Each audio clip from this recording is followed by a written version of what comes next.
There is no question that there have been respiratory impacts experienced by soldiers and civilian employees in these battlefields.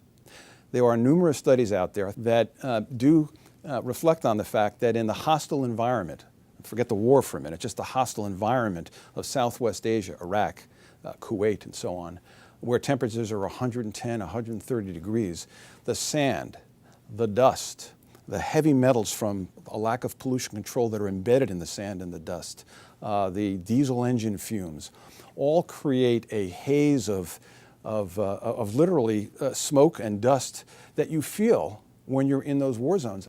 Now the question that's on the table, I suppose, is what about the role of the burn pits and all of that? And there are several studies that have looked at that question. Again, the one that we recently sent to you concluded that after isolating soldiers exposed to at bases where there were burn pits in that corner of the world and soldiers exposed at bases where there were no burn pits, that you could not tell the difference. The incidence of respiratory impacts between those with burn pit and without burn pit exposures was negligible to non-existent. It is also important in that regard to recognize the military understood the risks. It isn't ideal to use a burn pits, but they felt that that was, here's an Army phrase, the least bad option, because they were often dealing with not great options, but trying to figure out how to balance risks, how to balance priorities, and sometimes you had to take the least bad option. So I spoke to a soldier today who was at a number of bases in Iraq where there were burn pits run by KBR, and he said the things that they burned, batteries, helicopter blades, paints, solvents, things that said do not burn. And he said KBR had a moral responsibility to not burn things that are clearly marked do not burn. They should have known better.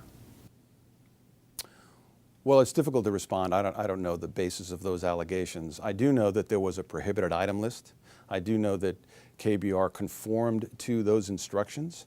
It's important to recognize that the military exercised regular daily oversight and supervision and periodically issued evaluation reports of KBR's performance, not just on waste disposal, but across all the many functions that KBR performed in the war theaters. So the military was aware of what KBR was doing, and if they thought that KBR was doing those kind of things, then they would have been in a position to make those practices, change, to halt. There's a lot of allegations out there. There's a lot of misinformation out there. I hear you talk about one soldier. Allegations, for example, that we shouldn't have been burning plastic water bottles. Well, not only were plastic water bottles not on that prohibited items list, but here's another point that has to be understood. In Iraq and Afghanistan, where temperatures reached 110 and above, hydration was the #1 order of each and every day, 365. And the only source of acceptable drinking water in those war theaters was plastic water bottles. The Army imported tons of plastic water bottles. And as a result, with soldiers having to hydrate as regularly as they did each and every day, there was a generation of tens of thousands of bottles. What do you do with those? The Army understood the problem. The Army made a determination that the best thing to do with them was to put them in the burn pits and burn them. Is that ideal? They said it probably wasn't, but it was based on their battlefield considerations. At the end of the day, I've been talking about the practical issues, and I've been talking about some of the sort of medical issues, if you will, but there's a larger legal issue embedded in all of this. We are talking about litigation. And essentially, I don't want to talk about this individual soldier. I want to talk about these claims that are being asserted by plaintiffs' lawyers who effectively are saying, we don't agree with the decisions that were made by the military. We think there were safer ways, as we sit 10 years later, 5 years later. We think there were safer ways of disposing of waste, and somebody should be accountable for not doing it the way that we think was safer. That's what this case is really all about. It's about second-guessing military decisions.